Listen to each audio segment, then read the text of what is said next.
नमस्ते दोस्तों। Welcome to prep यात्रा विद केडी, जहां प्रिपरेशन का हर कदम इम्पॉर्टेंट है। आज हम डिस्कस करने वाले हैं एक ऐसा टॉपिक जो हर कॉम्पिटिटिव एग्जाम में बार बार पूछा जाता है, soils and vegetation of India. इस वीडियो में आपको मिलेगा क्लियर एक्सप्लेनेशन, नोट्स और मैप्स के साथ एक सॉलिड अंडरस्टैंडिंग। चाहे आप यूपीएससी की तैयारी कर रहे हो, यूपीपीसीएस की, एसएससी की या किसी भी स्टेट एग्जाम की, तो चलिए जल्दी से शुरू करते हैं। सबसे पहले बात करते हैं व्हाट इज सॉइल, मिट्टी क्या होती है। तो upper most layer of earth crust, पृथ्वी की अपर लेयर होती है जिसमें प्लांट्स नेचुरली ग्रो करते हैं।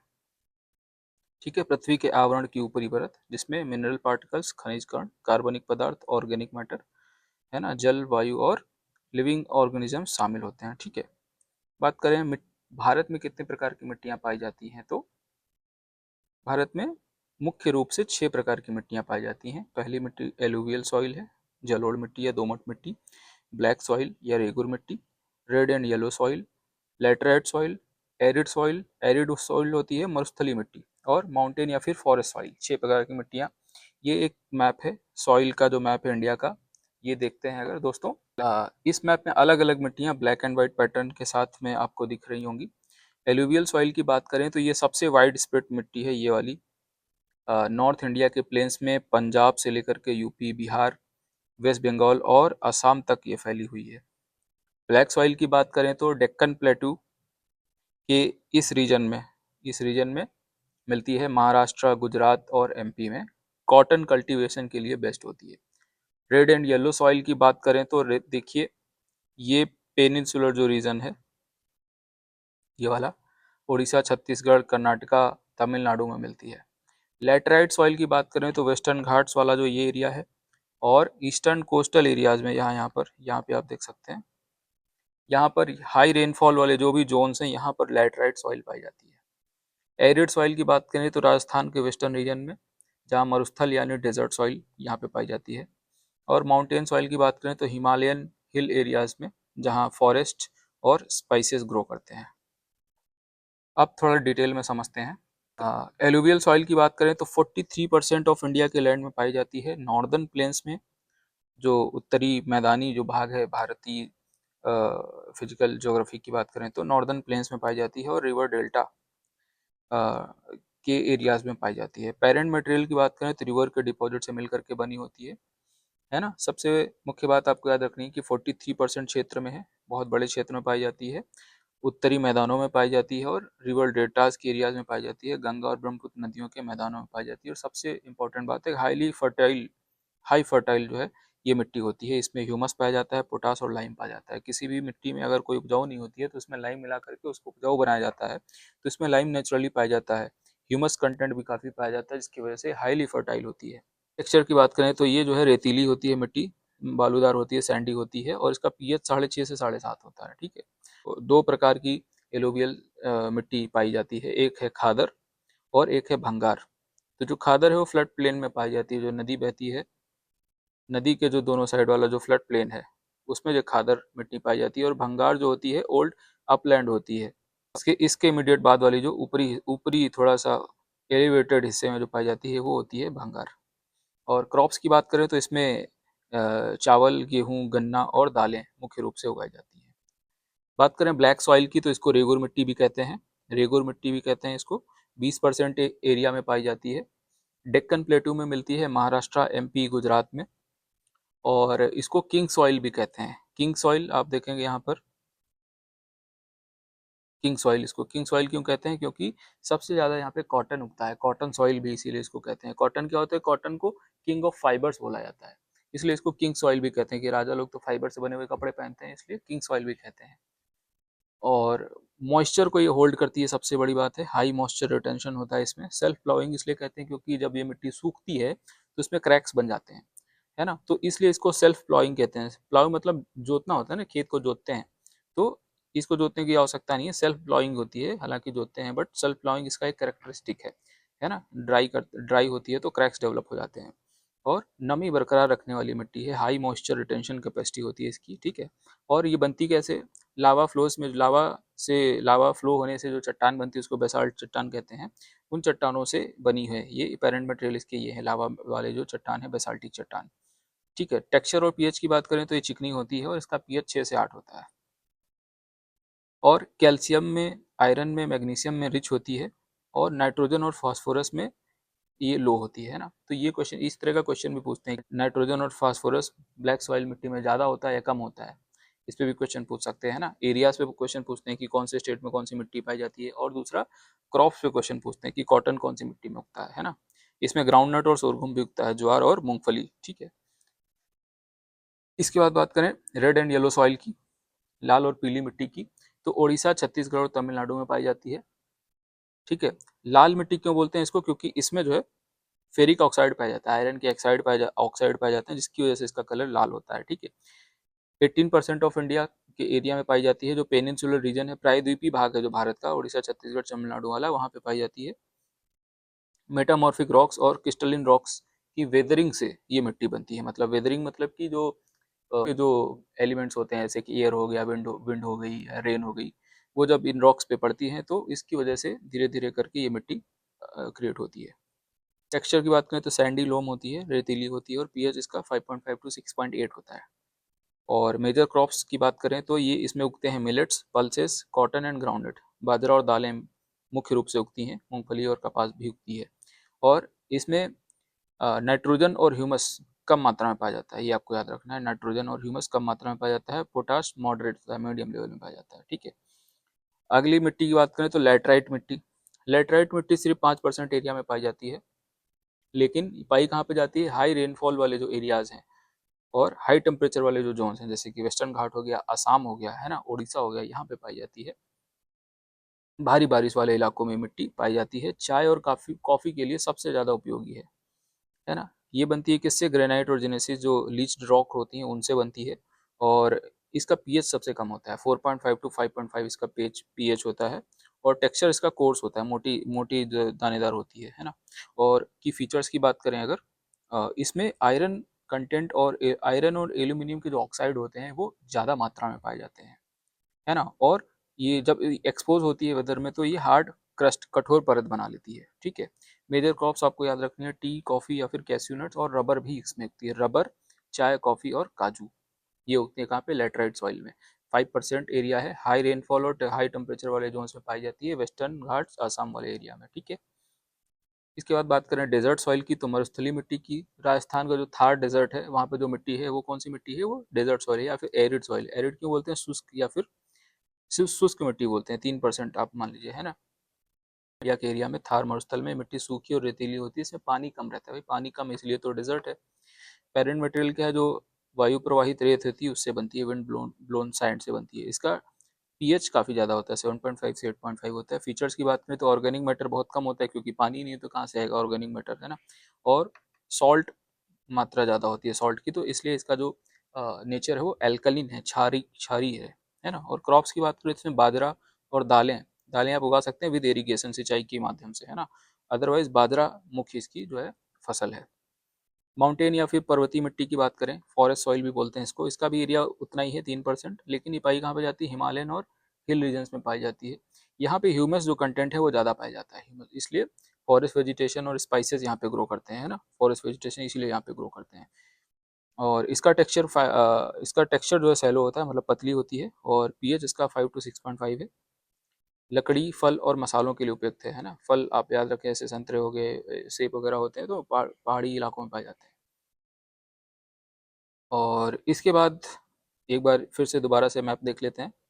तो फॉरेस्ट सॉइल वाला ये वाला एरिया है, ये फॉरेस्ट सॉइल है ना, ये फॉरेस्ट सॉइल वाला एरिया है, या फिर इसको पर्वतीय मिट्टी भी कहते हैं। ठीक है, ये जो एरिया आप देख रहे हैं पंजाब से लेकर के राजस्थान, गुजरात और मोस्टली यूपी, बिहार, वेस्ट बंगाल, आसाम तक जाता है, ये कौन सा है, नॉर्दर्न प्लेन्स वाला एलुवियल सॉइल है, दोमट मिट्टी है। ठीक है, ये जो प्रायद्वीपीय भाग में पाई जाती है, उड़ीसा, छत्तीसगढ़, है ना, आंध्रा तक जाती है, ये कौन सी है, रेड एंड येलो सॉइल है। ये जो आप ब्लैक कलर में ये देख रहे हैं, ये सीधी तिरछी लाइनें जो देख रहे हैं आप, ये है ब्लैक सॉइल है, काली मिट्टी है। ये कहाँ पाई जाती है, डेक्कन प्लेटू वाले जो पार्ट है वहाँ पे, महाराष्ट्र, गुजरात, एमपी में पाई जाती है। ठीक है, लैटराइट सॉइल की बात करें तो लैटराइट सॉइल कहाँ पे पाई जाती है, लैटराइट सॉइल पाई जाती है हाई रेन और हाई टेम्परेचर वाले एरियाज़ में, जैसे कि ये हो गया वेस्टर्न घाट है ना, और ईस्टर्न घाट के कुछ एरियाज़ में और नॉर्थ ईस्ट में। फिर क्या है, जो रेगिस्तानी मिट्टी है, मरुस्थलीय मिट्टी, वो कहाँ पाई जाती है? वेस्टर्न साइड में इंडिया के, जो कि है राजस्थान और गुजरात। तो ये हमने देख ली सॉइल्स ऑफ इंडिया, मेजर जो मिट्टी है हमारे यहाँ देश में कितने प्रकार की मिट्टी पाई जाती है वो हमने देख ली। अब बात करेंगे हम लोग नेचुरल वेजिटेशन की, natural vegetation of India, Bharat की प्राकृतिक वनस्पति। तो मैप हम बाद में देखेंगे, सबसे पहले देखते हैं कि नेचुरल वेजिटेशन का मतलब क्या है। भाई नेचुरल वेजिटेशन मतलब कि आदमी उसको नहीं उगा रहा है, खुद ब खुद अगर पेड़ पौधे बिना किसी इंसानी दखल के किसी क्षेत्र में उगा रहे हैं तो उसको क्या बोलते हैं? प्राकृतिक वनस्पति कहते हैं, नेचुरल वेजिटेशन कहते हैं। ये हमें बताते हैं कि एक रीजन का क्लाइमेट कैसा रहने वाला है। ठीक है, अब देखते हैं हम लोग जो है इंडिया का वेजिटेशन मैप, जो अलग अलग प्राकृतिक वनस्पतियों को दिखाता है। सबसे पहले बात करें एवरग्रीन फॉरेस्ट की, तो एवरग्रीन फॉरेस्ट कौन सा है? वेस्टर्न घाट वाला जो ये एरिया है वेस्टर्न घाट का, ठीक है। नॉर्थ ईस्ट इंडिया का ये एरिया है नॉर्थ ईस्ट इंडिया का, और अंडमान रीजन्स में भी पाए जाते हैं।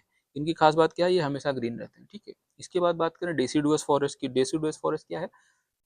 सेंट्रल भारत का जो बड़ा हिस्सा आपको ये देख पा रहे हैं, सेंट्रल भारत का जो बड़ा हिस्सा है, एमपी, ओडिशा, छत्तीसगढ़ है ना, यहाँ पे जो सीजनल ट्रीज होते हैं जो पत्ते गिराते हैं, इनको बोलते हैं डेसिडुअस फॉरेस्ट बोलते हैं इनको। इसके बाद बात करें तो थॉर्न फॉरेस्ट, थॉर्न क्या, कटीले जो वन होते हैं, ये कहाँ पाए जाते हैं?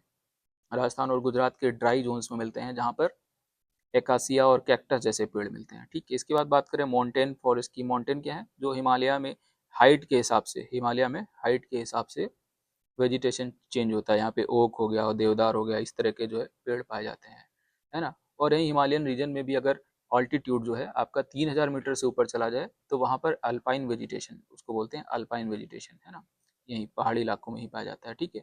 और एक जो बच जाता है मैंग्रोव्स वाला, जो ये है लिटरल एंड स्वैम्प फॉरेस्ट, जो है ये ब्लैक डार्क, आप ब्लैक देख पा रहे होंगे, ये पाया जाता है, इसको बोलते हैं मैंग्रोव फॉरेस्ट या फिर स्वैम्प फॉरेस्ट बोलते हैं। यहाँ कहाँ पाया जाता है?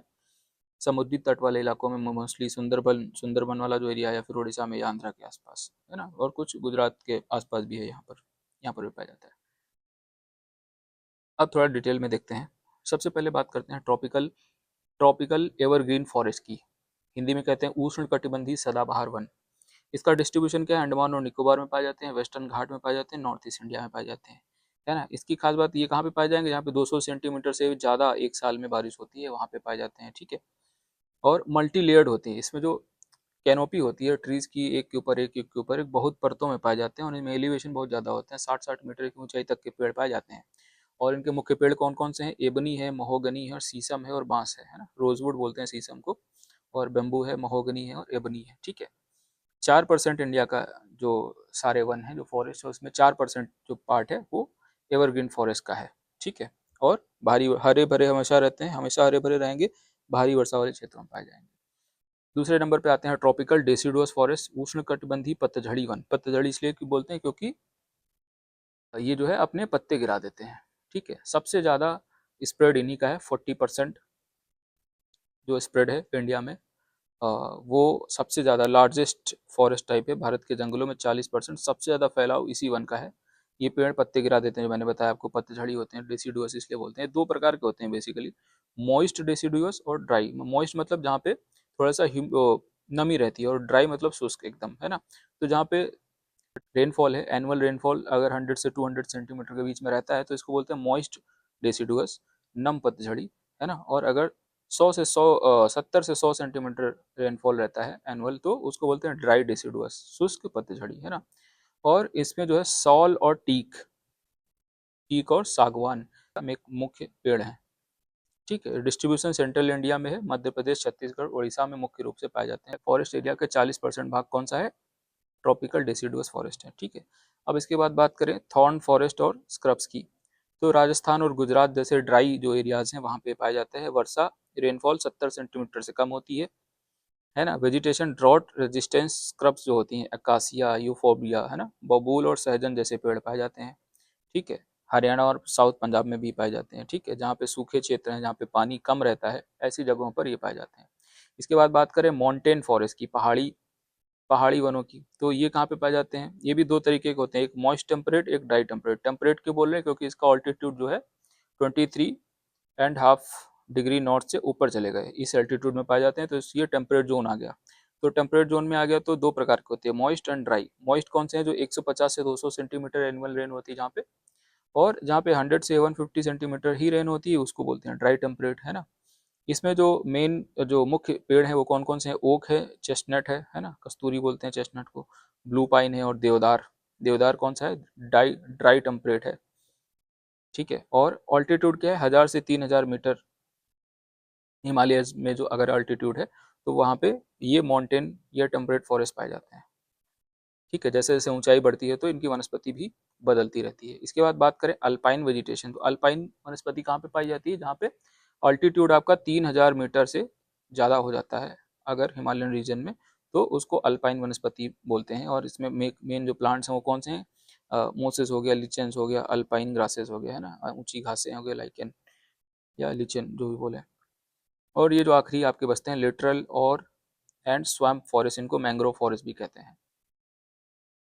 तो ये कहाँ पे पाए जाते हैं, इन दलदली वन भी आप कह सकते हैं इनको। तो बेसिकली कोस्टल एरियाज में पाए जाते हैं, जैसे कि सुंदरबन हो गया या गल्फ ऑफ कच्छ हो गया, वहाँ पे पाए जाते हैं, है ना। और मुख्य जो इनकी स्पीसीज है वो कौन सी है, सुंदरी है ना, और क्योरा है, गोरन है। ये जैसे सॉल्टी पानी में ग्रो करते हैं ये लोग, ये जो पेड़ हैं सॉल्टी पानी में ग्रो करते हैं। तो कहाँ पे सॉल्टी पानी कहाँ पाया जाएगा, यहाँ पे समुंदर होगा, तो कोस्टल एरियाज में, ठीक है। इंडियाज मैंग्रोव एरिया क्या है, 4992 किलोमीटर स्क्वायर इंडिया में इतना एरिया है। तो समुद्र किनारे जहाँ पे भी खारा पानी मिलता है वहाँ पर ये पेड़ उगते हैं, ठीक है। तो एक बार दोबारा से मैप देख लेते हैं। तो हमने जो देखा 40% एरिया जो था, सबसे बड़ा जो पार्ट है वो कौन सा है, डेसिडुअस फॉरेस्ट का है। उसके बाद हमने देखा ये एवरग्रीन फॉरेस्ट है वेस्टर्न घाट में और ईस्टर्न कोस्ट पे और नॉर्थ ईस्ट में और अंडमान में भी कौन से हैं, ट्रॉपिकल एवरग्रीन फॉरेस्ट है, ठीक है। ये वाले हो गए आपके ट्रॉपिकल थॉर्न फॉरेस्ट हो गए, ये हो गए आपकी माउंटेन फॉरेस्ट हो गए, पर्वतीय जो वन हो गए। और यहीं पे ऊंचाई अगर बढ़ जाएगी तो अल्पाइन फॉरेस्ट हो जाएंगे, ठीक है। और ये जो डार्क ब्लैक स्पॉट देख रहे हैं ये क्या है, सुंदरबन उड़ीसा और ये जो कोस्टल एरियाज में है ये जो, इनको बोलते हैं लिटरल या फिर स्वाम्प फॉरेस्ट, या फिर इनको इन्हीं को जो है मैंग्रोव फॉरेस्ट भी बोलते हैं, ठीक है। तो दोस्तों आज के वीडियो में हमने समझा इंडिया की मुख्य मिट्टियाँ और प्राकृतिक वनस्पति के प्रमुख प्रकार। अगर आपको ये वीडियो हेल्पफुल लगा हो तो लाइक और शेयर जरूर करें, और चैनल प्रेप यात्रा विद केडी को सब्सक्राइब करना ना भूलें, जहां आपकी तैयारी को बनाते हैं हम और भी स्ट्रक्चर्ड और एग्जाम रेडी। मिलते हैं अगले वीडियो में एक नए टॉपिक के साथ, तब तक थैंक यू, जय हिंद।